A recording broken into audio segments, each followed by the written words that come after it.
Welcome, everyone. Welcome to the Total Truth Show. And here on the Total Truth Show, we want to help you break free from the lies and propaganda of the mainstream media, all the disinformation and misinformation. We want to help you blast through all of that. And my name is Ken Kleinberg, coming to you all the way from the USA, San Diego, California. And I'm Aldwyn Altuney, known as the Media Queen from the Gold Coast in Australia. There is a great awakening happening in the world right now, and you're going to want to come along for the ride.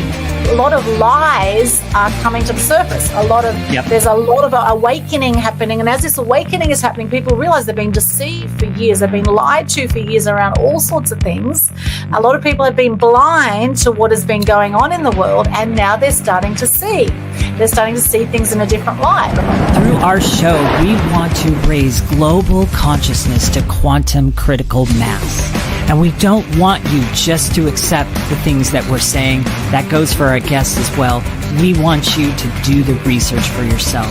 Get out there and start questioning things. Start looking things up. Do the research. We want to pave the way for a new awakened world. And we want you to come along for the ride. So with that, let's get started, you guys. Let's dive into today's episode. Once again, welcome.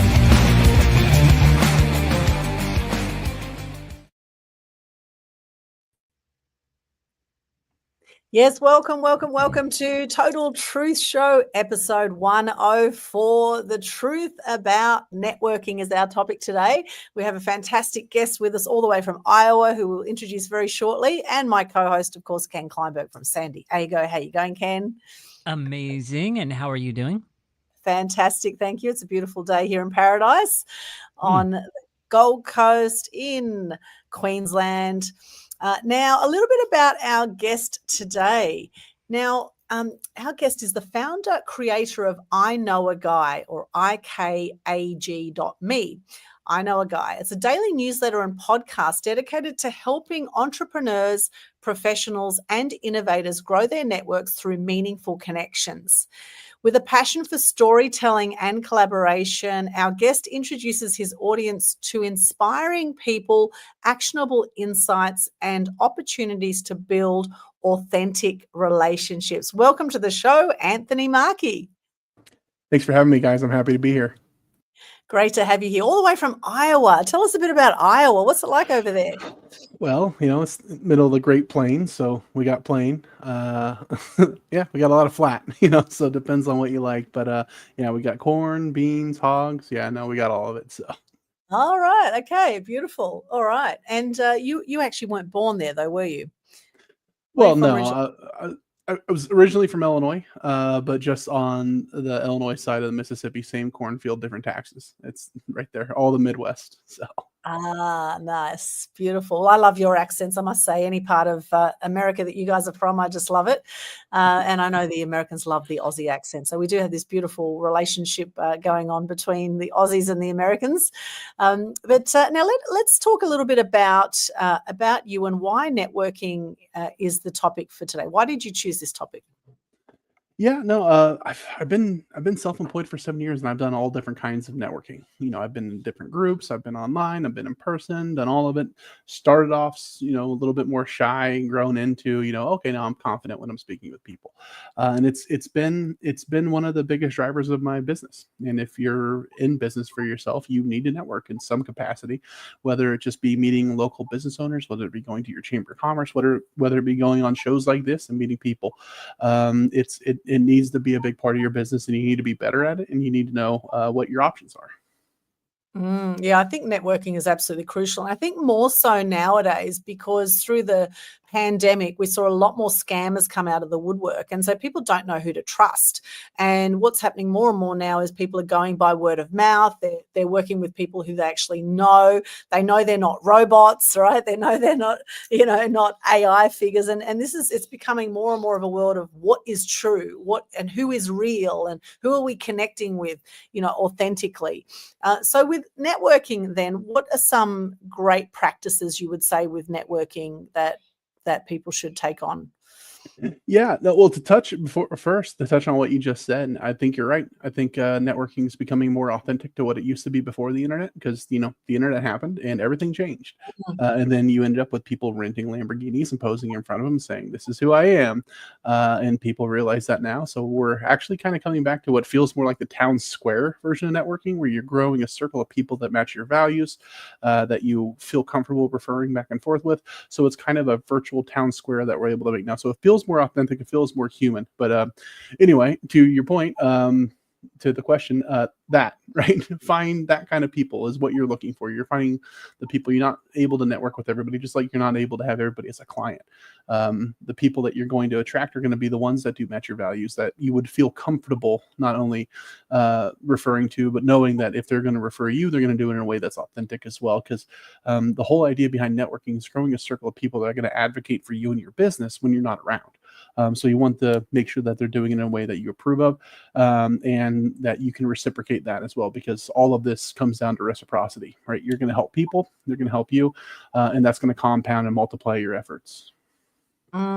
Yeah, I love that. And I love the fact that you have a podcast and that you do exchanges with people who have podcasts if there's an alignment, as we do, as Ken and I both have our own shows as well. And we're always open to exchanging interviews with people who interview us. And it's a great way to get out to different networks. It's a great way to collaborate. It's a great way to create a win-win scenario. And I think that's crucial with networking. Having been a massive networker myself for years, I think it's crucial to look at how you can be of service, how you can help people, rather than just going into an environment and going, here's my thing, buy, sell, whatever. Like, people aren't going to want to buy from you if they don't know you, they don't like you. So being patient with that, I think, is really important. So can you talk a bit about that, about the importance of patience with networking?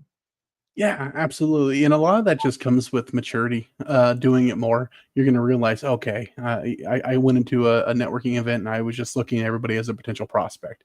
You go in with commission breath, you immediately turn everybody off, you fall on your face, and you realize pretty quickly not to ever do that again. Because there's a bell curve when it comes to networking, the people that you relate with. On the very far left side are those people that are there to do nothing but pitch you, right? They're going to pitch slap you. You're going to hear what they have to offer. It doesn't matter what you have to say, right? And you're going to remember those people. You're going to remember them forever, and you're going to remember never to talk to them again, right? And then you have a bunch of people in the middle. The people in the middle are people that you're like, I think I remember they had a dog, right? You always remember the pets. I don't know why, but that's all you're really going to remember. You met once, you never talked again. Maybe that's why our show is so popular, because my cat keeps walking across the desk whenever we have a show. Oh yeah, mine's pacing around. He's waiting. Yeah. And I have a cat too. So we're all cat lovers here. We love the dogs too, but we just happen to have cats around us. Yes. Cats work better in a townhouse. So what can you do? Yeah.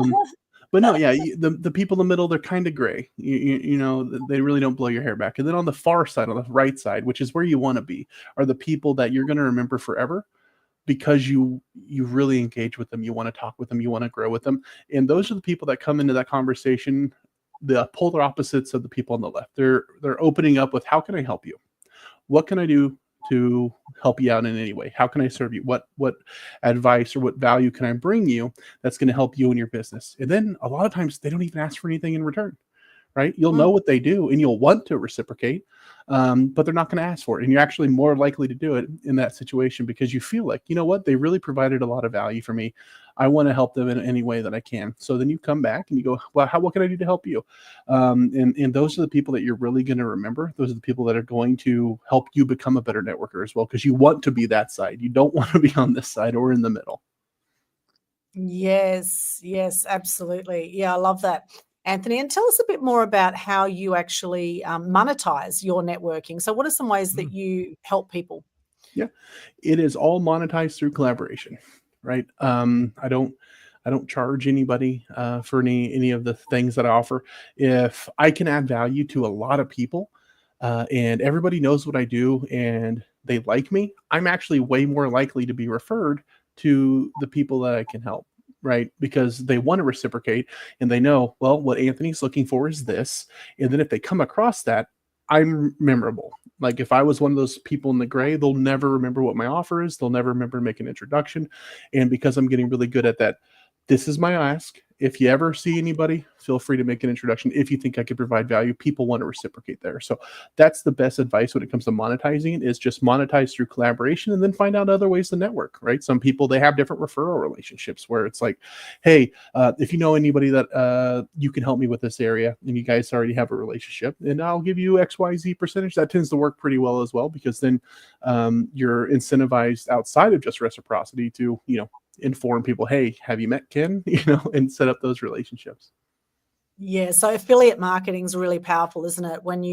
And actually I've made a lot of money over the years with affiliate marketing. Like one person, for example, I referred to a $50,000 program with a coach, and I ended up making $5,000 out of that because I was offered 10% commission of the sale. I mean, I would have referred her anyway, even without the 10%, but it's a bonus when you do have some kind of kickback. There's a lot of things I refer people to that don't offer any commissions, and just because I know they're good for people, I will refer them. So I think that's important. If you're going to refer, it needs to be something that you believe in, regardless of the monetary compensation, because some people just refer because they're going to get a good kickback. And I think, that's not the right reason to be referring, right? If you're just thinking about the money all the time, then it could come back and hit you in the face, because it might not be a good program and that's going to reflect badly on you. So really building that trust factor of what you end up referring people to. And if that's going to be a great experience for that person, then it's going to reflect well back on you as well. Absolutely. No, I think you're right. I think the monetary part's more of a thank you and a mutual benefit than the driving force behind it. Like you said, I'd have referred you anyway, but I ain't sending the check back, right? So yeah, but very grateful for the for the money that comes from that. I saw a great movie the other day. It was called My Penguin Friend. It's a fairly new movie that's just come out, My Penguin Friend, and it's based on a true story about a guy who rescued this penguin that had oil all over it. It was out from Argentina, somewhere around that area from Argentina. And this penguin that he rescued, he brought it home and he fed it. And then the penguin went back off to its homeland, which was like miles away. It was like 5,000 miles or something away. And this penguin would come back every year for 8 years. This penguin kept coming back to visit this guy. And based on a true story, it's extraordinary. This is such a good movie that it's really stuck with me. I saw it with my mum in the nursing home the other day. I was holding my mum's hand and we were watching this little penguin, and it was just so beautiful. And so I naturally will tell everyone about this movie because it's such a cool movie. But I'm not getting any kickbacks from telling people about it, but it just had such an impact on me. Like I was literally in tears at the end, thinking, "Oh, what a beautiful movie!" And it was Hollywoodized a little bit. They added a few little dramatic bits in there, etc. But it shows you how extraordinary animals are and how extraordinary the world is, and what we focus on will grow, right? What we focus on will grow. If we focus on all the dramas going on in the world, and we know there's a hell of a lot, which is partly why we started Total Truth Show with Ken and I, because we saw all the dramas, we saw all the lies, we saw all the misinformation and disinformation, and people going off the rails, being depressed and suicidal because of all the negative news they were hearing. That we decided to do this show to encourage people to question everything that they're hearing. But really, there is so many beautiful things out there that we can refer people to that we just love, and we become crusaders for the message because we know it'll have an impact on you too. So see My Penguin Friend. I'm not making any money from this, but see the movie. It is brilliant. Absolutely love it. So Ken, what are your thoughts about networking? I know you're a big networker as well. How do you maximize? And you know what? It's just like I've kind of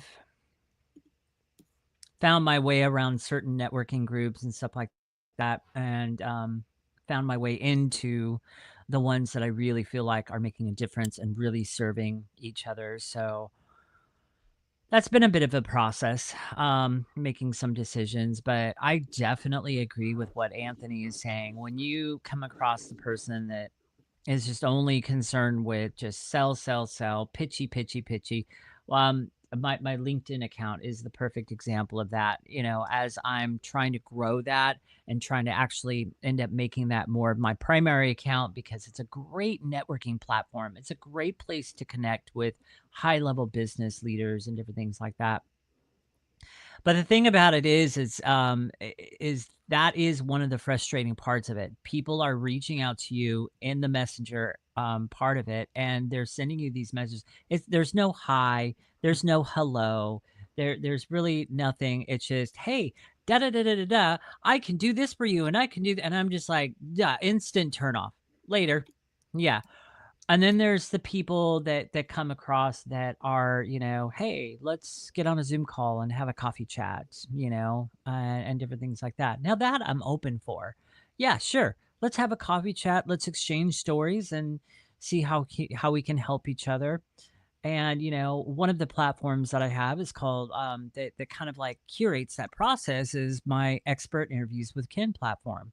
It's a twofold purpose. So one of the new branding and visionary purposes for that is what I eventually want to do with it is kind of like a platform similar to what Anthony has, to where Kingdom entrepreneurs are going to that YouTube channel. They're looking at other Kingdom entrepreneurs. They're listening to their stuff. And then, let's say Bob over here listens to Terry's YouTube video on burnout, and Bob thinks of Sally, and Sally struggles with burnout. So I'm going to send Sally this video. Maybe Sally can work with Terry. So that's one of the purposes behind Expert Interviews with Ken. And then there's the secondary. It's a funnel. And it brings me people very easily, effortlessly. I go into podcast groups and different things like that, and I will either look for people that look interesting that I want to interview. Maybe they have a book out that they just, launched and everything else or whatever. And I'll tag them and I'll be like, I'd love to have you on my show. Or they're actually actively looking to be a guest. And it's a very easy way to bring people into my system. And that's kind of like the way I found my way through networking, is doing things that way. Because honestly, the way I used to do it, and it was just a pain in the butt and the biggest headache in the world. And I'm glad that I found a different way. Was Messenger, reaching out to people on Messenger, trying to get to know them, who they are, what their likes are, and then trying to pivot the conversation. Here's what I do. And then boom, you get ghosted. And so this method that I have is a very seamless and easy way for me to get in front of people. And it's a win-win. They get an interview out of me. They get something that they can share out, and they feel like that they've gotten something out of that. And it's been successful because I've had, I think 7 people now come into my boot camp because of Expert Interviews with Ken and the way that works. And it's about opening up the space for people on a call. I love hearing other people's stories. Some of them are extremely, what's the word that I want to use? Some of these stories that I've heard out there are just mind-blowing would be a word for it. Just absolutely incredible. Some of the things that people have been through, and some of the and the things that they've been through, and the things that they've conquered through that, and how their journeys brought them to where they are today. There are some incredible stories out there. And so the only thing that I will say that is a downfall of that platform is I am extremely behind on getting the videos out. I have probably about 8 or 9 videos that need to come out of recent interviews I've done, and I'm way far behind. So that's the only thing. You got to kind of keep on top of it. But I love it. And then I have the networking group that my coach does, and for Consume coaching and everything else. I love it. So that's all the things. There you go. Yeah. Beautiful, Ken. And there are so many amazing networking groups out there. Now, I see on Instagram, our friend Edward Zia is on here. Now, I can highly vouch for Edward Zia. He does a brilliant networking event on a Monday and a Thursday night. It's at 8 p.m. Sydney time, Monday and Thursday night. He's been doing this for free for years. It's a 1-hour networking event. Up to 40 people or so will hop on there from all over the world, and they all share a little bit about what they do and give networking tips. And it's a really, really cool event. I was actually on an event last night with Ed, and I always meet really interesting people through it, great collaborations. And of course, Edward, by doing this free, it raises awareness about what he does with helping people with their LinkedIn profiles. He does LinkedIn events, etc. And he naturally gets a lot lot of sales on the back end of this. However, first up, he is giving. He's consistent, right? Consistency is so important. He's been doing this every Monday and Thursday night for years. And thanks to Karen Clark for referring me to Edward. And Karen Clark's actually one of my Mass Media Mastery members in our media program. And I see Alfred Zerfus, another beautiful member of ours. He's on Instagram at the moment. And Alfred's amazing. He's in his late 80s. I think he's now 89 or something. He's a former doctor. He's actually our oldest Mass Media Mastery member, but it just goes to show it's never too late to network or get yourself out there, and staying active is so important. So Edward Z, I highly recommend check his stuff out on Meetup. I'm also part of BX Networking. I've been involved in so many different networks. I've been, in BNI. There's so many different networks out there, women in tourism, there's a heap of them out there. We're not necessarily saying go to one or the other here. However, go and check them out, see what you think. Some of them you might align with more than others. But generally speaking, you are meeting new people no matter what networking event you're at. You're meeting new people, and everything in life is done on relationships, right? Mm-hmm. Everything's on relationships. I just want to say hello to everyone who's joining us live. Thank you for those on Instagram, Facebook, LinkedIn, YouTube, Twitch, wherever you're joining us from. We've got Erin. Hi, Vonan. Good to see you, Erin. Erin saying, yes, it's about connection. Lol, I got my cat too. Animals are companions. Yes, it's about value, collaboration, and creating something together. Absolutely, Erin. Thank you. Lovely to see you. LinkedIn user, I don't know who you are. Please allow StreamYard to see your name so we can acknowledge you. But whichever LinkedIn user this is, good to see you. Says wonderful Aldwyn. The LinkedIn user here says there are some very rare networking communities out there that are not about selling to people, but are more relaxed and personal. Yeah, which I'd say Edward Z is one, is very much like that. BX is like that too. You're not directly selling through BX either. Sherry's with us. Hello, Sherry Leopold. Good to see you. Hi, friends. We've got Sherry here on Facebook. We've got Omar says, hi, Anthony. Omar M says, hi, Anthony on LinkedIn. Good to see you, Omar. Thank you so much. For those who are joining us live, we do like to make this interactive with our show. So if you have any comments or questions as we go along, please pop them in the comments section, and we can come to those later. So Anthony, from what you've heard there, what other wisdom would you like to add to what we're chatting about here about networking? Well, first I want to say hi, Omar. Omar is awesome. So I'm glad to see him here.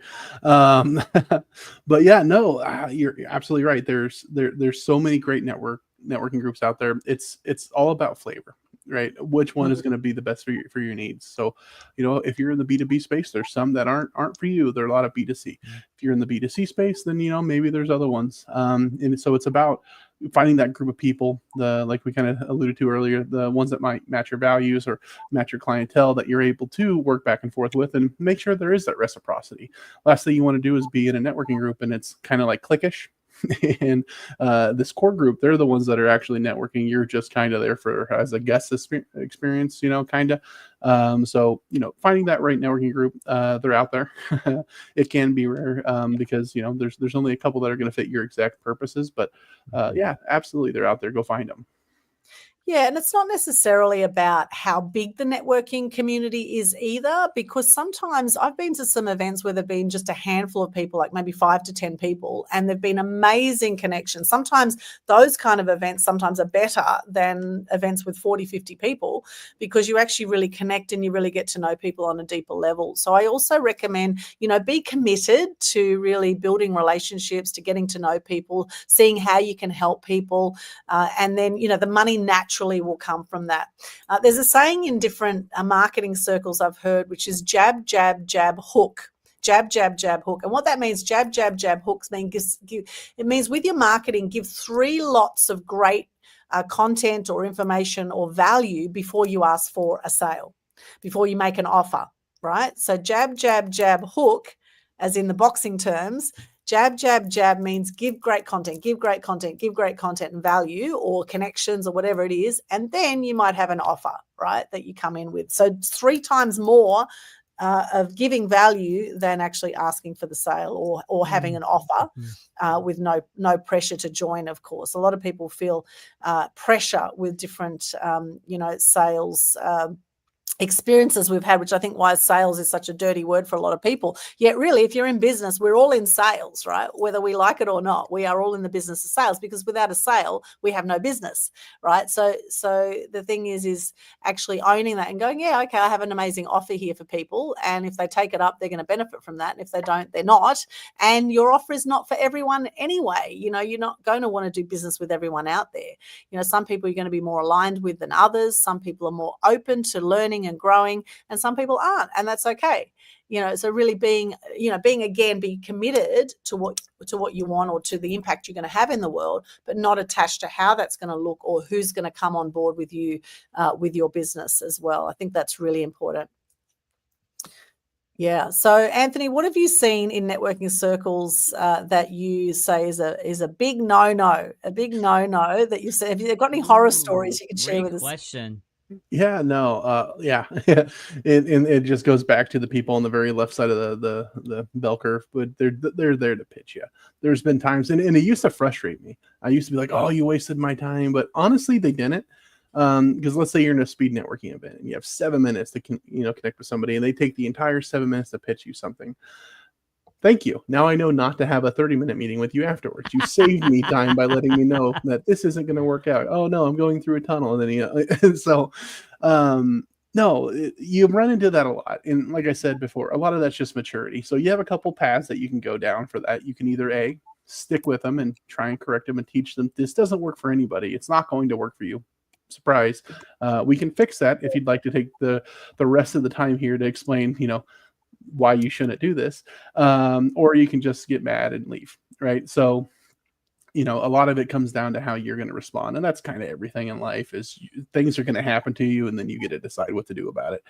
So if somebody's in a pitch slap, you just smile and go, "Hey, sorry, don't need it." And if I'm really feeling generous, I'll give them advice. I'm like, even if you had something that I really, really wanted, just the fact that you pitch slap me means that I'm gonna have to go find somebody else to get it from. Right.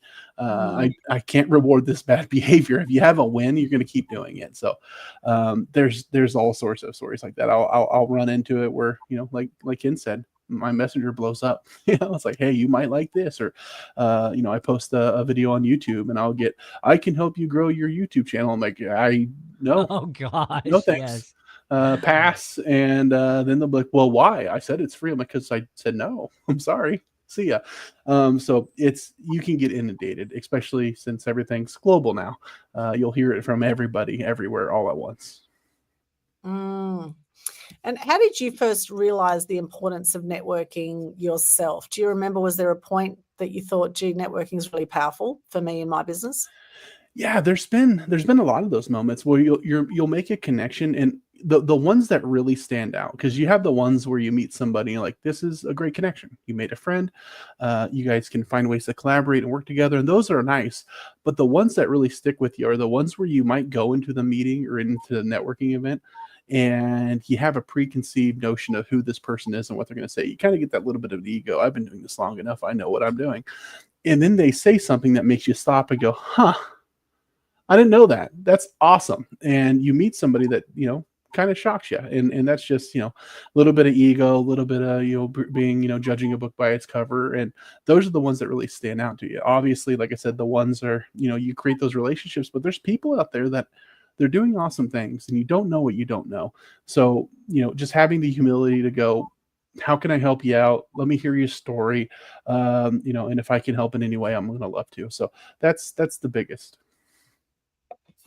Yeah, I love that. We've got Brian Snow with us. Hello, Brian there. Hey to you. Beautiful. Yeah, I love that. And what are some of the top strategies that you have for building meaningful connections? What are some great ways to network?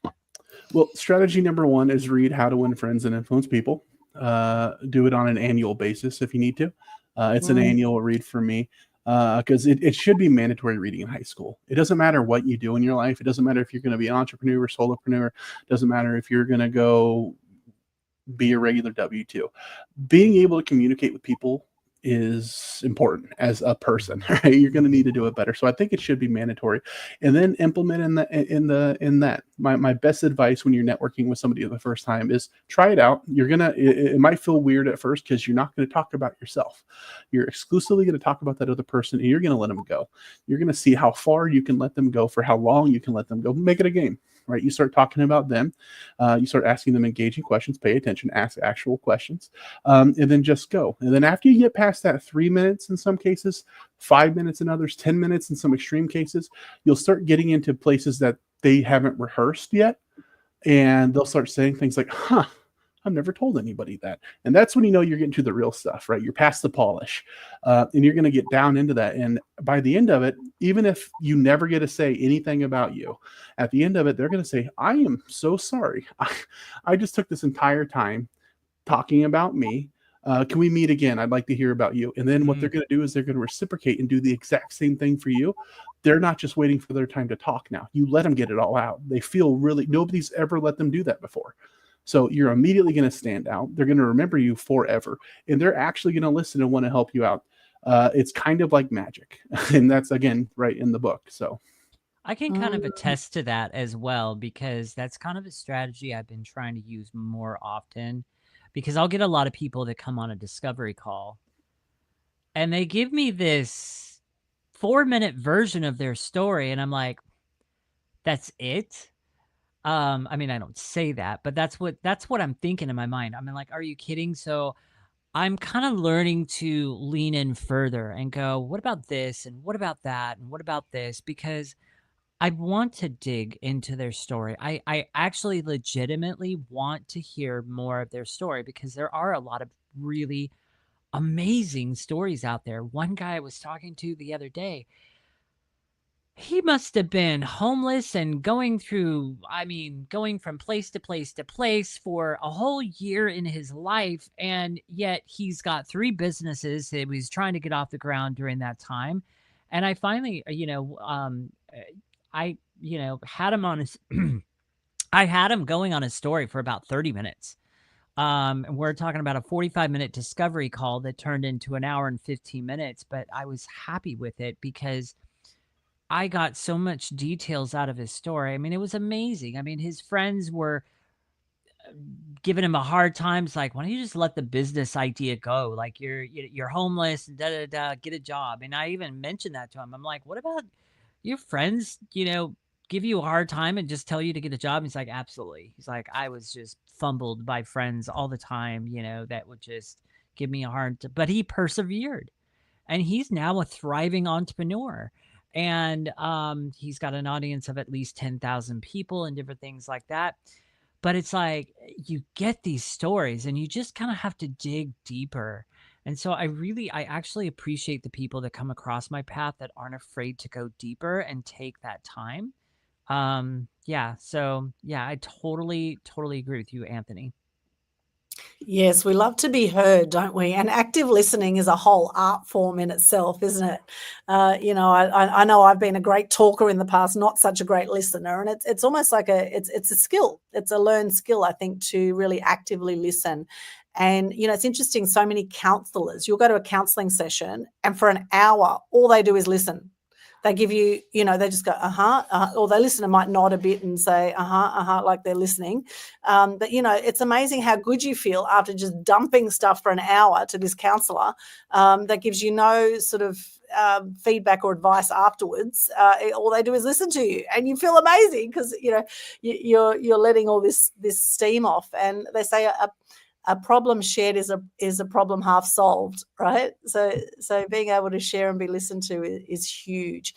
So Anthony, what tips do you have around active listening?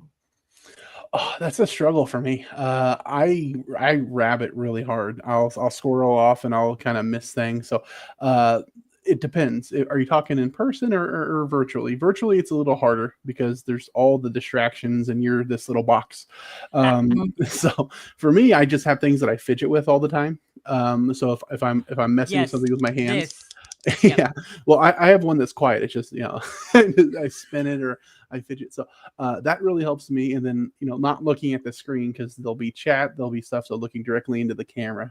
And then you can kind of hypnotize yourself a little bit. It's weird. But that's what it requires for me. Because if I even let myself glance somewhere else, I'm no longer here. I don't hear a word. So it is hard and it is a struggle. There'll be times where I'll be like, I have no idea what somebody said for the past minute, and I feel Been horrible there, about it. done that Yeah, too. Yeah, and I do um, feel horrible about that too. But yeah, yeah, I've had that happen to me so many different times. I'm like, yeah. And then you're trying to pick up context clues, and you're like, "Oh, yeah, no, networking, great, awesome." No, so right. it's a learned skill. You just got to do a lot of practice and figure out what works for you. Fidgeting, that's what does it for me, and spinning in my Yeah. chair. Yeah, got it. Keeping occupied, but especially for those with a little bit of ADHD or neurodivergence amongst us, which is a lot of entrepreneurs. We are, we can be very restless, right? We just want to be doing the next thing, and it's an interesting point you mentioned about digital networking versus traditional networking in person. What are the main differences you've noticed, and what are some ways to build? Are there different strategies for building connections in person as opposed to building connections online? Yeah, so the bones are the same. Active listening, engaging with people, letting them talk, not pitching. All that stuff is true universally. But there is a difference. In person, you kind of have this already given trust level that you kind of have just inherently because you're there. Let's say you're at a chamber event. Well, I know you're not a scammer overseas right now trying to con me out of a credit card or something. That's innate. So when you get on this, it takes a little bit more. There's a little bit more of a warm up period. You lean more into rapport because there's not something else to talk about. A lot of times, if you're at a networking event, you might be at a brewery or you might be at an event where you have something else to talk about that kind of brings that natural rapport in. Whereas with this, I got to ask questions about you because we got nothing else here. I can talk about me or I can talk about you. So getting good at that is very, very important. With the virtual space, it helps in the in-person space, but it's not as mandatory. Yes, good answer on that. What have you noticed, Ken, with your networking in person versus online? So here's the thing. I do very little networking in person because not because I don't want to, or rather like I'm afraid of meeting people, not at all. Like I don't mind that. It's more of a time factor. So I have to travel to the spot, that takes time. And different things like that. It's just for me, it's easier to network online and to meet people online. I'm already here. I'm in my office. I can care to and tend to different needs and here. Um, and so I don't do too many personal things. Plus, I have looked into a couple local networking meetings. And I'll just be really transparently honest. They're too freaking early in the morning for me. Nobody wants to know me at that time. I am not my fullest 100% at that time in the morning. And I'm just like, this would be useless. It's not a good use of my time. I'm not showing up at 100% for them. I'd rather work the system that I have going on right now that's producing success for me um, at a level where I'm showing up at 100 to 110% for the people that are on my screen. So I mean, it's more, yeah, it's more time efficient for me, and it's just there. Now, I do kind of do a I don't know, what do you want to call it, dumbed down version of networking when I'm at the gym. So I go to the gym and I'll talk to people. And I've gotten a few clients out of that as well. As I talk to them, I find out what their needs are. I find out, how I can help them and different things like that. And I'll share with them my boot camp. I've gotten a couple clients that way, and every once in a while, there's that little nudge on my shoulder. God saying, hey, go talk to that person. It was one of my first clients that came through my boot camp, first or second, somewhere around there, first or second client. She's somebody I saw her in the gym. She was walking down the stairs, and I felt God nudging me on the shoulder saying, she's an ideal client. You need to go talk to her. And it was in the very beginning stages of all this. I'm like, really, Lord? And I freaking delayed. I delayed and I delayed and I delayed. And I went upstairs on the upper level and I came back down and she wasn't anywhere. And I was like, all right, Lord, here's the thing. If I see her again, I'll go talk to her. So the next thing I know, I went to the restroom and I came back and I looked out the side window of where I was working out my workout station, and she was getting into her car. And the Lord's like, here you go. And so I approached her in her car and signed her up for my boot camp right then and there. Boom. So little things like that, sure, like I'll network, but actually going to an in-person networking event, that tends to be a little bit of a challenge. Right. Well, it's interesting. In Australia, we have a lot more people now going to in-person events. And I get what you're saying about the time factor. And I do a lot of networking online for the same reason, because of the travel time, etc. However, I must say I really do enjoy going to in-person events now. I think even more so since, COVID and the whole pandemic, because we were so online. We became, so used to this networking online. It's become, almost like second nature for a lot of people now. Yeah. However, I have noticed the amount of screen time as in on devices, has obviously gone through the roof. And I've noticed with that, my eyesight is not as good as it used to be through all this period. And so even just that, I find it sometimes annoying if I have too much screen time, which can lead to scream time if you are if you're doing too much time on the computer. So it's really nice sometimes just to get away, to attend an event. And there are so many sort of free events you can attend as well, like, workshops and things, or you do the VIP upgrade or whatever. And I actually make a point now to get to those, when I can, at least once a month, get to something in person. I find it very, very powerful and a great way to build connections. And often I will see people at these events who we've been connected online for years, and it's a really beautiful thing when you actually see them in person and get some photos. And one thing I've been doing a lot at networking events, I get a selfie with the person that I'm meeting, and I send it to them on Messenger, so that we have a memory of when we first met. And that way also we're connected then on Messenger once they respond to me on Messenger. And then we always have that connection, because often you meet a lot of people and you might not remember, if you see them many years later, or you won't remember exactly where you met them. So it's a great way to really plant the seed of, remembering people and creating a beautiful memory to get a selfie photo together.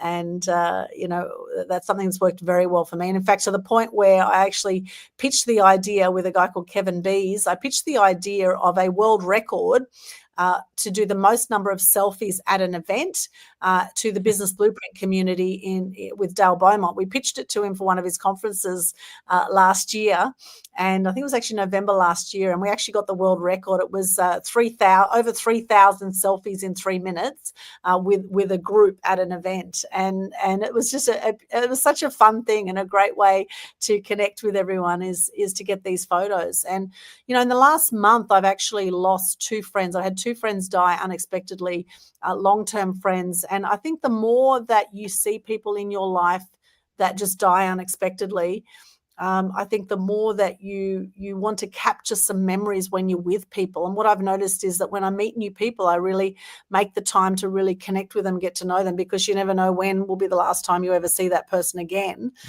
potentially. And, I'm doing a book at the moment as well called Fear to Freedom. It's a co-author book we've got 11 co-authors in this book, and it's all around conscious creators manifesting magic. And the lady that I'm collaborating with on this book project, she actually joined my Mass Media Mastery program a while ago, and she's helped me with some financial things. And we've had this beautiful relationship that has grown over time. And I'm in actually 2 of her previous books, and now we're doing this book together. Now, interestingly, last night we had a training with our authors. We had an author training session all around fear to freedom, right? We're looking at how we can, talk about what challenges we've had, how we've overcome it, and the wisdom that we've gained through that. That's kind of the heart of what's going on with the book. Now, 2 hours before our training session yesterday, she heard that her cousin died. Okay, 2 hours before the training. Now, if she hadn't done the kind of personal development work that she'd done, this is Leanne Clune, if she hadn't done that kind of work, there's no way that she would be able to show up on a training session with 11 of our co-authors and actually deliver great value. She would have been in a complete state, in a complete mess. And while it's important to grieve, etc., I think, again, it's another reminder how important it is to capture the moment with who you're with, And I think there's a reason we attract the people that we do in our lives. When you think about the 9 billion people on the planet, and we attract maybe 100,000 in our lives, there's a reason we attract the people we attract, and there's learnings to be had from everyone, and there's things that we can teach everyone as well. So it's really enabling that whole relationship to blossom and to build those connections that can lead eventually to collaborations, to beautiful collaborations. As Ken and I, this is a great collaboration. 104 episodes. It's extraordinary. What a beautiful collaboration. We've never met in person, yet here we are, 104 episodes on, and we're still going strong because we've been, committed to keeping this show going and standing for truth in the world. And we met at a networking group, an Australian networking group. That's how we met. Exactly, we did. And what happened from there is we then arranged a call, and then you interviewed me for your show. I interviewed you for my show, and then we got chatting, and we decided to do a show together. And that's how it works. So it was like baby steps. You don't go straight into a networking event, go, okay, marry me straight away. You want to get to know, you want to date people, right? You want to date people first and, get to know them before you, jump into bed, so to speak. Not that Ken and I have jumped into bed together because clearly we haven't met, and that's not on the cards. However, you get what I'm saying, right? You don't, oh my goodness. You don't go straight up to someone you like in a gym and go, oh, you're hot, let's get married, right? You'll ask them out for a date. Won't you? Yes. Yeah, definitely. There's got to be that build up. Yeah, there's got to be that build up. They're not going to go, yeah, let's get married straight away. Although with some people, maybe they will. Maybe they'll go, oh, you're the one that I want. You are the one I want, just like the Grease movie. You're the one I want.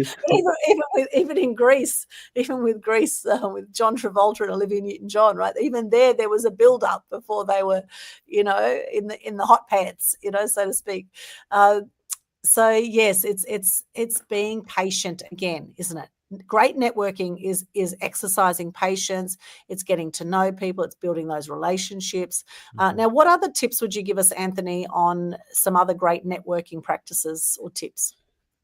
Oh, well, a lot of it comes down to practice. A lot of it comes down to, just taking advice from other people, seeing what works for other people, because there's other people out there that are further along the journey than you are, right? And you'll eventually be further along than somebody else, and being willing to, share that little bit of information. I always say that some people are like, well, I don't really know enough, I can't really give advice. It's like, 20% more than that guy does. That 20% is really, really valuable. You should absolutely share that. Because we don't only hire professors, right? College level professors. There's middle school teachers, right? You're teaching people along the way. So as you learn stuff, be willing to share that, because like I said, a lot of the people you run into that are pitch slapping and doing all this stuff wrong, they just need somebody to say, stop it, right? And then tell them how to actually do the thing. Because we're going to learn one way or the other. It's going to be the hard way, where we fall on our face, and where you're going to fall on your face. You're going to put your foot in your mouth, and you're going to, just be human. But it gets easier if you have a little bit of mentorship. So looking for people that are further along that journey than you, reaching out to them. That's why a lot of the networking groups, like you said earlier, the smaller ones are super powerful, because you can have that personal relationship with the person that's hosting it, right? They're probably better at networking than you, especially if you're starting out. They have a group, right? They do it on a weekly, monthly, however often. So reaching out to them and saying, I'm not really comfortable doing this. How can you help me? And I've seen it in person, at an in-person networking event. This one sticks out to me because there was a group of people. I was like, I'm going to go walk up and talk to this group of people. Wasn't that many years ago, I'd have been petrified to do that. But we were sitting there talking, and then somebody else invited somebody else to come up to the group. And I have never seen a more nervous person in my entire life. Like, it was just visible. He was rubbing his face, playing with and you could tell he was nervous, but, just going, okay, been there, right? Let me try to make it easy. So you start asking him questions, you get him talking about himself. And that's my advice, right? You're not going to be great right away, like with anything. So be willing to fall on your face, reach out to mentorship, find people to help you along the way. And then when you're better at it than somebody else, be willing to also help other people. Yeah, I love that. And especially for the introverts amongst us, right? There are a lot of people will be introverts and will be very nervous in social settings. There's a lot of people who, have a lot of anxiety around being in social settings. So particularly for the introverts, you can always show up and just smile, smile at someone and ask them questions if you're introverted, right? And I think particularly since there's been so much time on devices and on screens, people have social anxiety a lot now. They don't know how to communicate with people properly, and actually asking questions is a great way to open up conversations, to show interest and show genuine interest. Don't just ask questions and think, oh gosh, what's the next thing I'm going to say, and be all in your head. Really be there with the other person so that you can really build that connection and relationship. Yeah, I love that. So introverts, it's okay. In fact, I know some introverts that are great public speakers. They actually make great public speakers, but off stage they can be very awkward, which is interesting. They can be, quite awkward with one-to-one situations, but they're great on stage speaking to a crowd. So you do get some introverts like that too. Now, how do you balance your immediate needs with networking? So, for example, if you're, looking for a client with long-term relationship building, how do you find that balance, would you say, Anthony? At this point, it's different now than it would have been a year ago before I started this. Now I have a larger network. I have people that I've been able to add value to that I can just ask. I'm at the point now where it's like, hey, I provided enough value. I'm comfortable enough to say, oh, you know what? Ken has a connection I'd really like. Hey, Ken, I was curious if maybe you might introduce me to Aldwyn, right? So getting to that point of comfort, getting that network built up, and it doesn't start that way. You're going to start with, well, who knows me? Well, my mom knows me. My neighbor likes me all right, right? And then you're gonna be the nervous guy. You're gonna start to grow the network. You're gonna start adding value to everybody, because that needs to be at the core of what you're doing. I need to help somebody today. I need to go meet somebody new, and I need to see how I help them, just like Ken. I need to go talk to this woman. If I see her again, I'm gonna go see if I can help her. Guess what? She's getting in her car. Well, that's awkward. I said I'd do it, so I had to go do it. And then doing it anyway, even if it is uncomfortable. And that's, we're talking about networking, but we're also talking about literally everything worth valuable in your life. It's going to take some work. It's going to take some time to build. It gets better. And it's just an ongoing, uphill climb. You'll get better at it. You'll meet people. The people will help you. The people that are going to stick around are the ones that you've helped, that have then helped you back, and you've been able to better each other. The ones that you help, that they're just takers, they'll eventually fall off and they're no longer weighing you down anymore. That's just how it is. You just give freely, knowing that you can't outgive God. Go out, do as much as good as you can, and it works itself out. Mm-hmm. Yes, and that's with everything. You have to put the time into all relationships, whether it's family, whether it's friends, whether it's networks in business. If you don't put the time in, you're not going to get the results, right? Which, the more you focus on it, the more it'll grow. And so with that, with social media, what role do you think social media plays nowadays with networking, with modern networking? And which platforms would you recommend? Which social media platforms? Yeah, it's changing. Like I said near the beginning, with how social media used to be, where it was kind of gross, where everybody, like I said, they're renting Lamborghinis, they're posing in front of, buy my course, I own this car. That was the whole thing. But now it's like I said, it's more of the town square vibe, where you're actually creating groups and networks. Because you see people, they're creating networking groups all the time.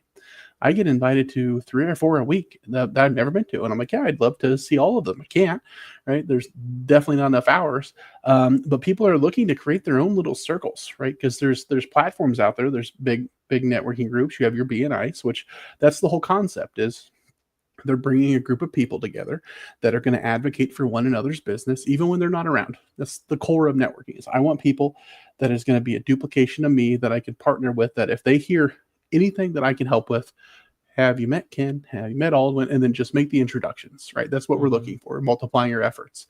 But that's happening naturally now through social media. I don't know if, like what you said, through COVID, everybody kind of got super into, virtual, and now it's everywhere. But now it's more accessible for people to start. The platforms I'd recommend, if you're starting networking, the best platform, in my opinion, is to go on Alignable and go to Smart Connects.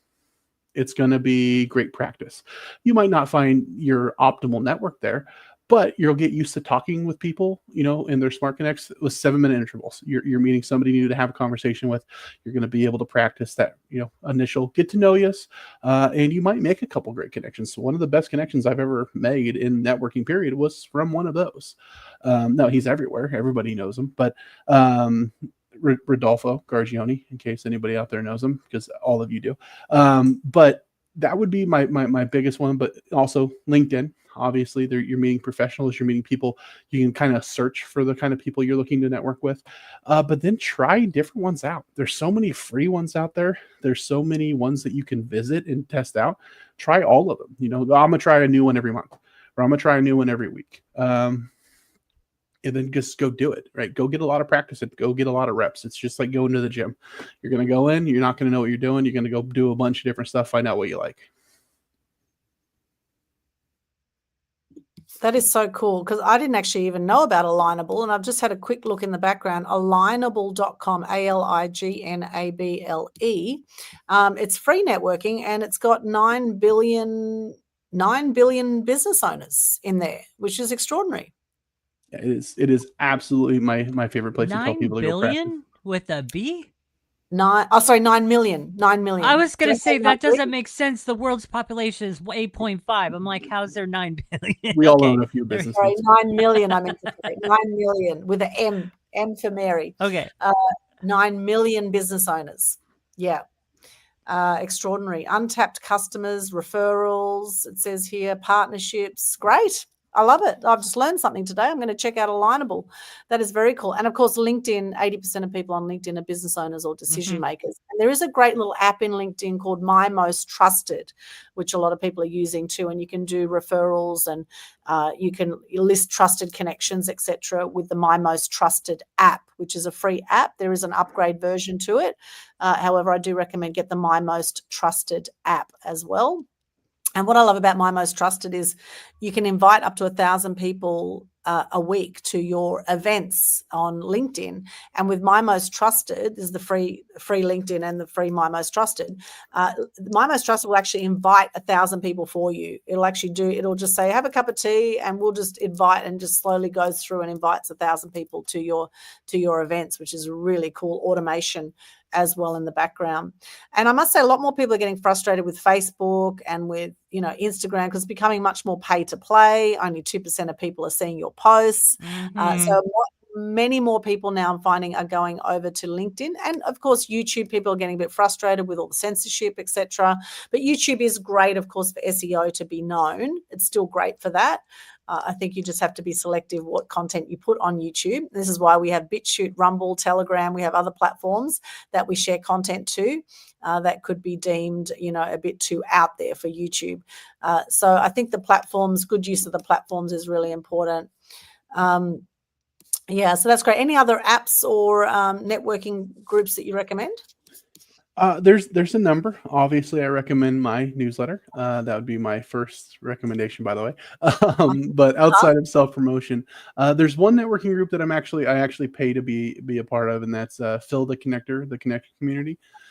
Really enjoy his. I have time for his meetings because there are none. It's just introductions, right? Who do you want to meet? Great. I'm going to go introduce you to them. So like that aspect of it, it really fits my schedule. But I just found out about my most trusted just like a week ago. And I'm experimenting with it. I don't know what I'm doing yet. But it seems very, very useful, very helpful, because you can, a lot of people that I've had on as guests and interviewed with them, I would 100% recommend every single one of them to whatever their offer is.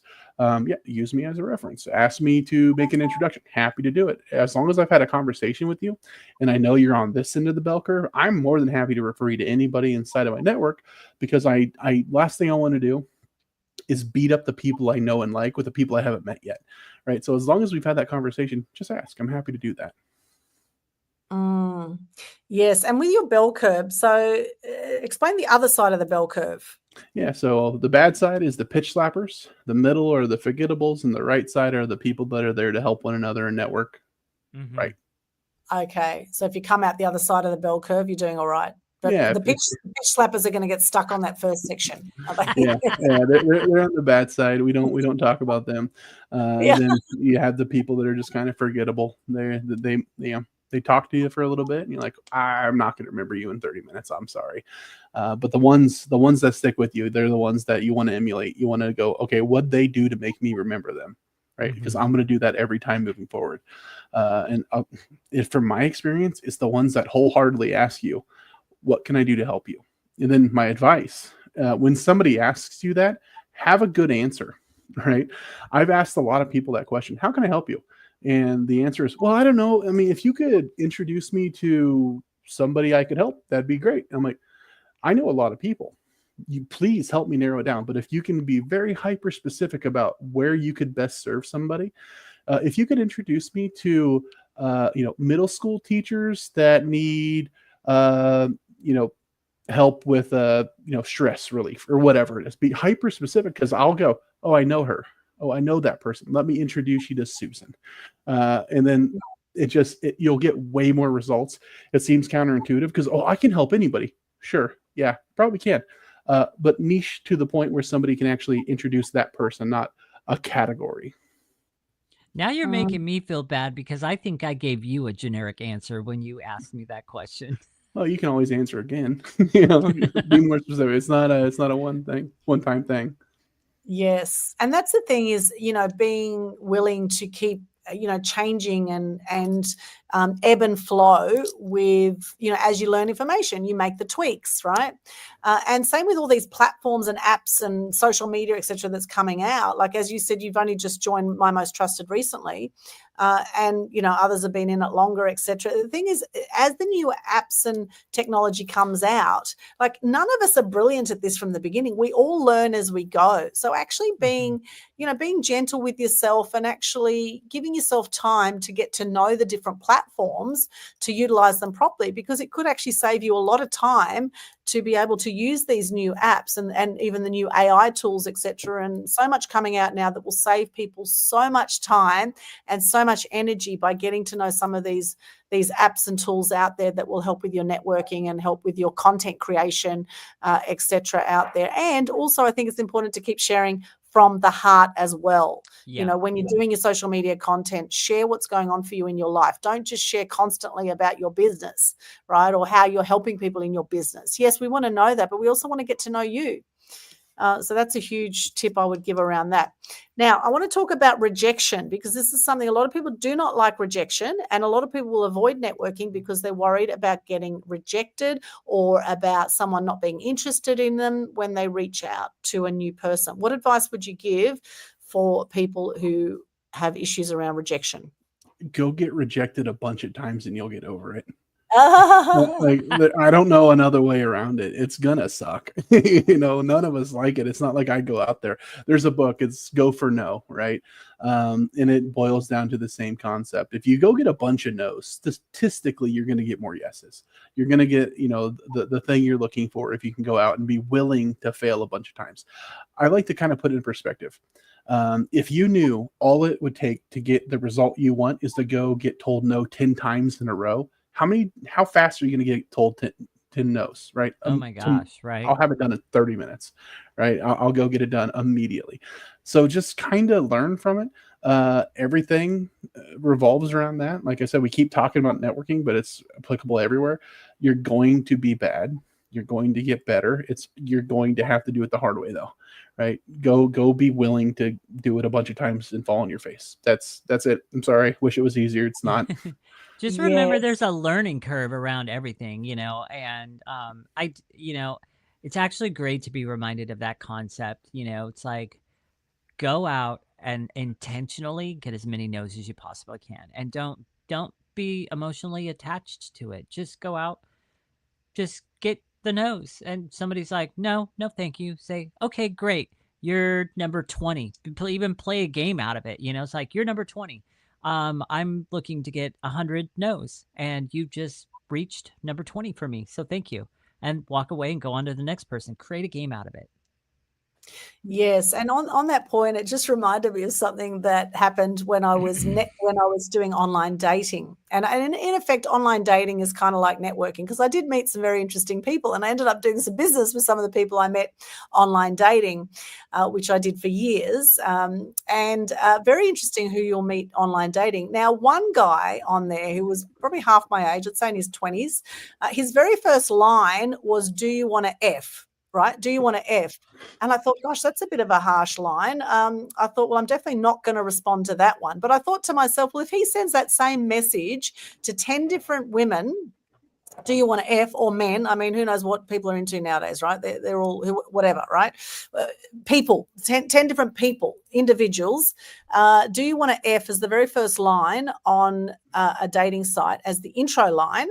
I wonder how many yeses he would get. I would imagine he would probably have a 1 in 10 success rate at that, because there'll be other people that obviously just want to F as well, and they'll probably say yes. And so this is very similar to networking and the analogy of, be prepared for the no's. I don't know if it'd be 1 out of every 10. I think it's going to be 1 out of every 30 or something like that. Maybe not. Who knows, right? Who knows? However, it's a pretty blunt question, and there's definitely no romance in that question. There's no sort of let's go out on a date first in that question. It's just cut straight to the chase. So it would be interesting. But the fact that he's sending these out one after the other, hey, it's very, very interesting. There's a clip from Jim Rohn where he's talking about Jesus with the Sermon on the Mount, and he said, even Jesus, there were scoffers, right? And you just got to put them in the category of those are going to be the scoffers, no matter who or what. That's going to be the result that they're going to give you, because you're not looking to serve those people. You're looking to serve the ones that you can serve. So you had the believers, right? That's who he was talking to. You had the scoffers. You had the naysayers. And that's, I don't know. I listen to that periodically. It is fantastic advice that goes right along this. I actually want to spin off of that. So, I'll never forget this. And the reason why is because I found it to be so accurate. It was another company, a network marketing company that I was with years ago. And our particular group had developed an online system, which caused us to literally be able to grow into levels in 2 years that took most traditional people in the company that network the traditional way. It would take them like 7 or 8 years to get to that level, and we had people in our organization and team that got there in 2 years. And I remember I was and how they did that is they had a whole lead generation system that you would invest money into, and then you'd get a bunch of leads and stuff like that. And I remember I was on a leadership call one morning, and I'll never forget this. He's like, "You're going to talk to 10 people." He's like, 3 out of those 10 people, it doesn't matter what you do. You get on the phone with them, you go through the script, you go through all the good things, and it doesn't matter what you say. It doesn't matter if you get on the call and you go, boo. They are going to pull out their credit card. Yep, sign me up. Here we go. Let's go. All right. Then you've got the other 3 in the group. These are the people. It doesn't matter what you do. Doesn't matter how good you are. The fact that you didn't go off script. The fact that you really connected with them, they're not buying. Don't worry about it. Then there's the other group of 3 people. So now we're up to 9 people who you're going to have to work with them a little bit to get them to save the money to make that investment. You're going to have to follow up with them, work with them. How's it going? How far are you? Different things like you're going to have to work with them. And then I'll never forget this. And I found this to be so true because around the 10 mark, I would get that 1. And that one person is that crazy person. Just lock them up, throw away the key, and forget about it. And but I found his numbers to be very accurate on that, in the aspect of like averages and marketing. And around every 10 to 15 people, I'd get that crazy person. And I'd be like, oh, geez, I'm glad I'm off the phone with that person. Next. Yeah. Yes, they say that only 3% of people are ready to do business with you anyway when they first hear about your service. So yes, it's very interesting. That's right. Not everyone's going to be your people. Some people will buy anything. Some people will need a bit more work. You know, we're all individuals, right? We all have different needs and wants, and sometimes people don't realize that they want your service until you actually explain how good your service is and how it's going to benefit them as well. So. It's also in the education of what you do and how you help people a lot that will have people say yes to you as well. So now I have a question about what's the best way to reconnect with someone after losing touch for a long time? What would you say, Anthony? A lot of that's going to depend on how you left it, right? If it was somebody that you were like in the middle of a sales process with and they kind of just started ghosting you and you're like, okay, I'll give it time, you reach back out.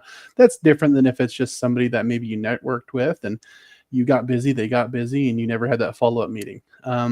For that, a lot of times it's just, being a little bit of self. Here's a tip for me. A little bit of self-deprecation can go a long way to, ease over that awkwardness where it's like, we were supposed to connect and we didn't, right? But it's like, hey, I am so sorry. I have been busier than a box full of kittens. I did not have time to reach back out. My fault. And then take ownership from it. Because then a lot of times they're going to say, first off, I've never heard that before. And you'll get a chuckle. And they'll be like, you know what? No, it's just as much my fault as it is yours. Really meant to reach back out. I'm sorry. And then you both play I'm more sorry the game for a second. And then you're good. And you're back to like it never happened. So a lot of the just, I'm so sorry, my fault, take ownership of it. You're good 99% of the time.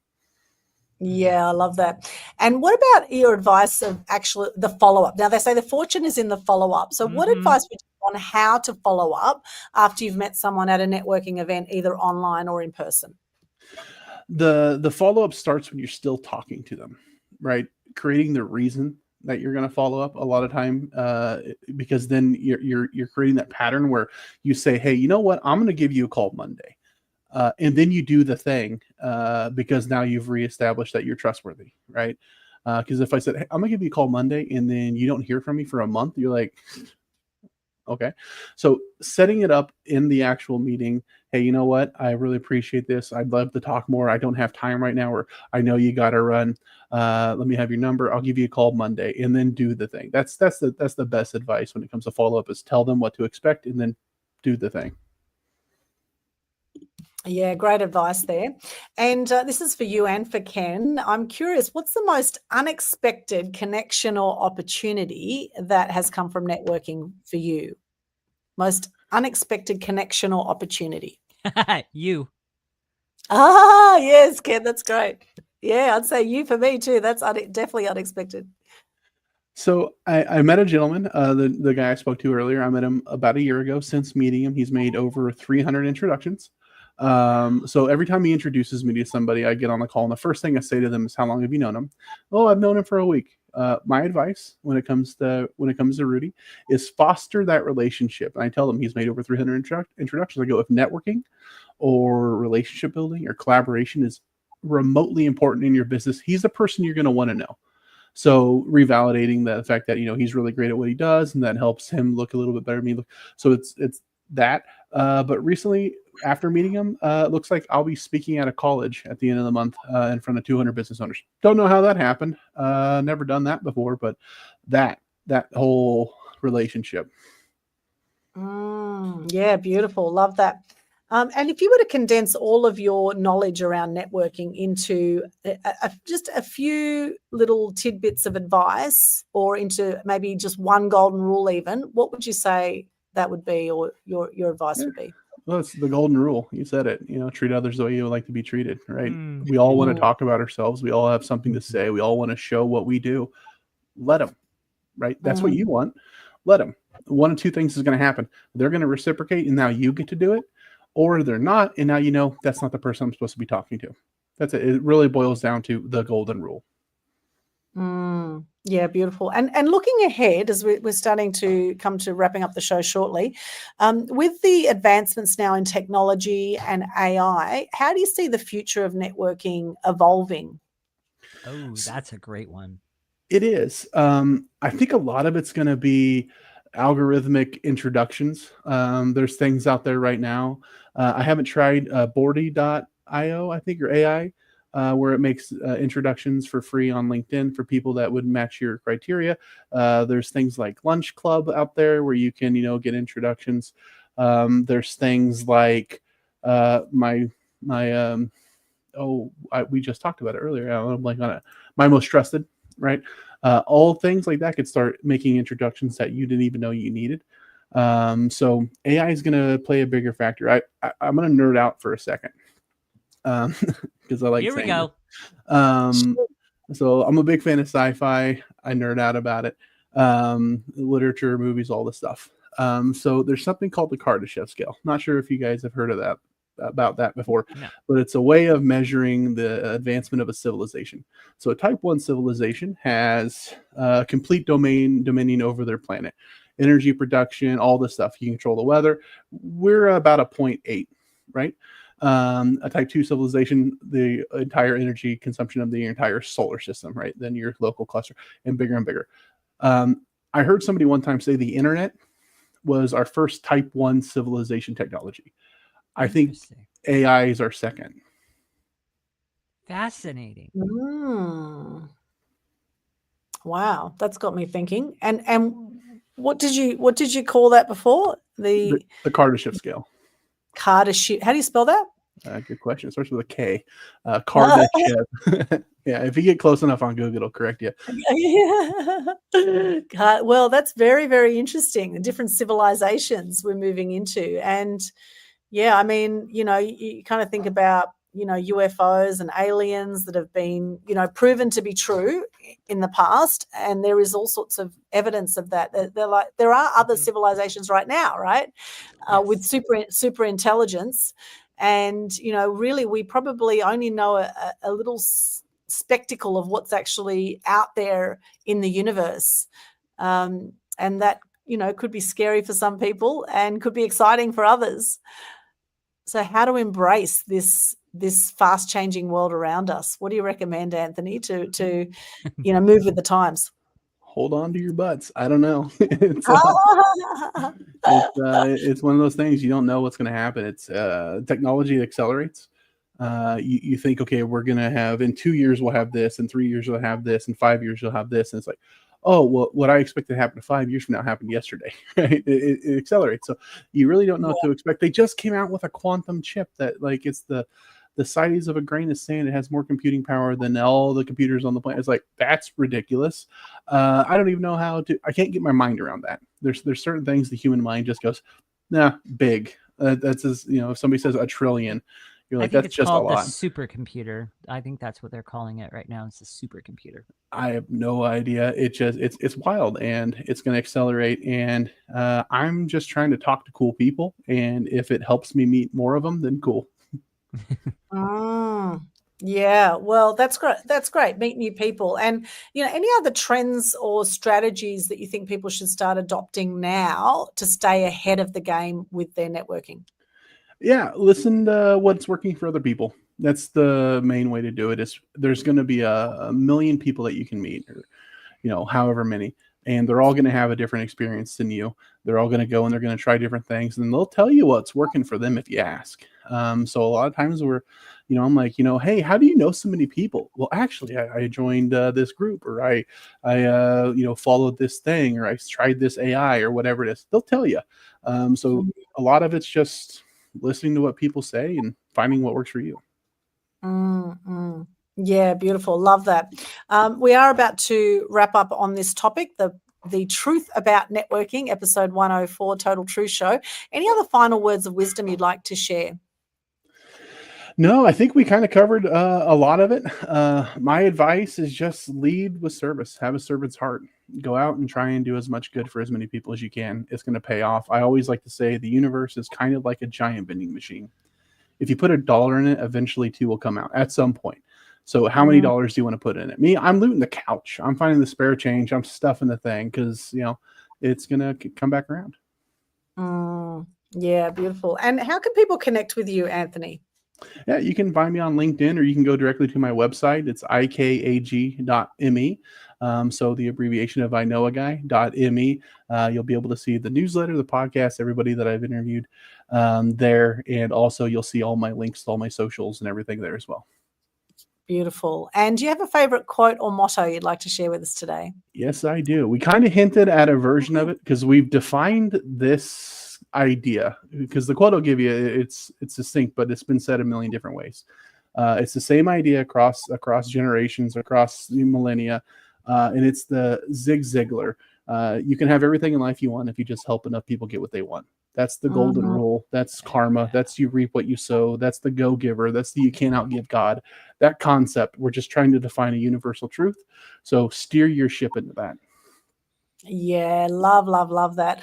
Excellent. Thank you, Anthony. Connect with Anthony at ikag.me. And you'll find all his links over there. Thank you so much, Anthony. It's been wonderful to have you as a guest on our show. And we'll go over now to Ken. How can people connect with you, Ken? First of all, you guys, I don't know if I even mentioned anything. I think I gave dropped a couple little nuggets on the show that indicated that I'm some sort of health coach. I've lost 62.5 pounds and I've kept it off for 7+ years now, all without a diet and having that be sustainable. And right now I'm giving away my 3 secrets to help people to lose weight, feel energized, and get healthy without starving or dieting in just 3 short, powerful one-on-one sessions with me. This boot camp series, this educational boot camp, it exposes the 3 biggest lies that are keeping people sick, stuck, and overweight, and then shows them how to fuel their body God's way so that they can break free and keep the weight off for life like I've been able to do. And right now, through the link that Aldwyn has on the screen, www.masteryweightloss.com/connect, there's 4 ways you can connect with me in there. Number 1 is there's a button right at the top there of the button list, if you will, that you can join my mini educational boot camp. And so that's 1. And then there's 3 other opportunities. You can subscribe to my YouTube channel. You can friend me on Facebook, or you can reach out and book a strategy call with me. Hey, I don't bite. That strategy call is free. Like to get to know you anyhow. Love to hear your story, what it is you do, and just go through all of that. So those are the 3 ways that you can connect with me. Those are the 4 ways you can get into my world and connect with me. And then I'm going to beat Aldwyn to the punch. My quote for today, I was kind of looking through and I found this one and I was just like, ooh, that's powerful. If you want to go fast, and this is an African proverb, if you want to go fast, go alone. If you want to go far, go together. Yes, I love that one too. Beautiful. Fantastic, Ken. Thank you so much. Connect with Ken at masteryweightloss.com/connect.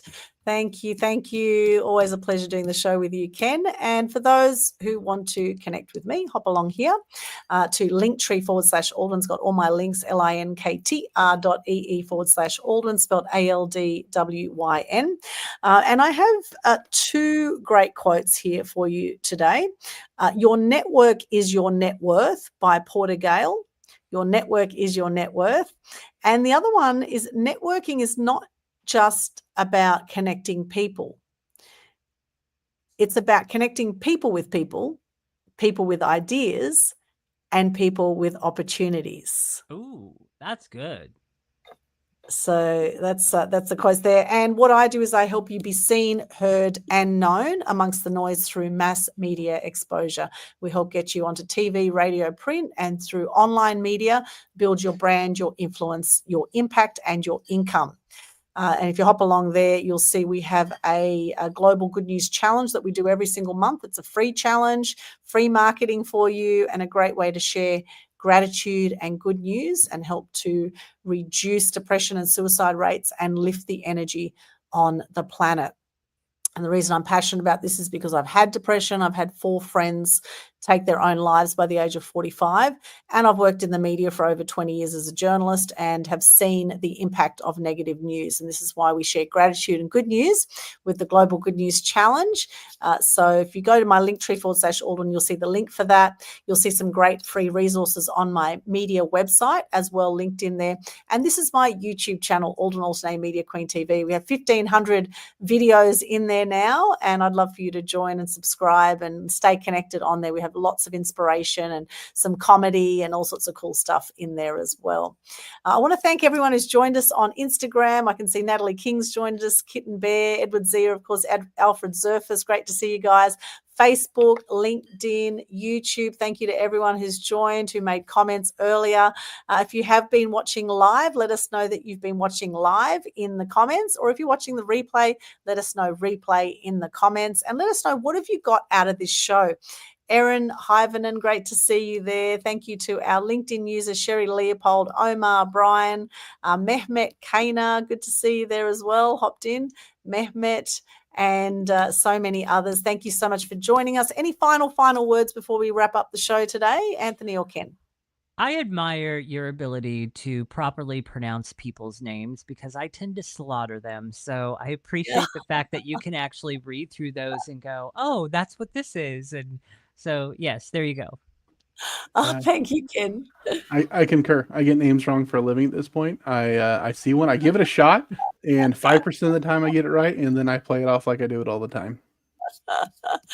Oh, classic. Well, I guess I've traveled a lot, and when I see a name like a Mehmet, it sounds like a Arabic, or I don't know which part of the world Mehmet is from, but usually I know, as my parents were born in Turkey, and I've come across a lot of sort of Arabic type names. So I guess having that experience as there. Lorna Buckland, great to see you. Lorna's one of our Mass Media Mastery members as well. Beautiful Lorna. Now, Lorna's an inspiring story. She was given 3 months to live. I'd say it's now probably 41 or 42 years ago now.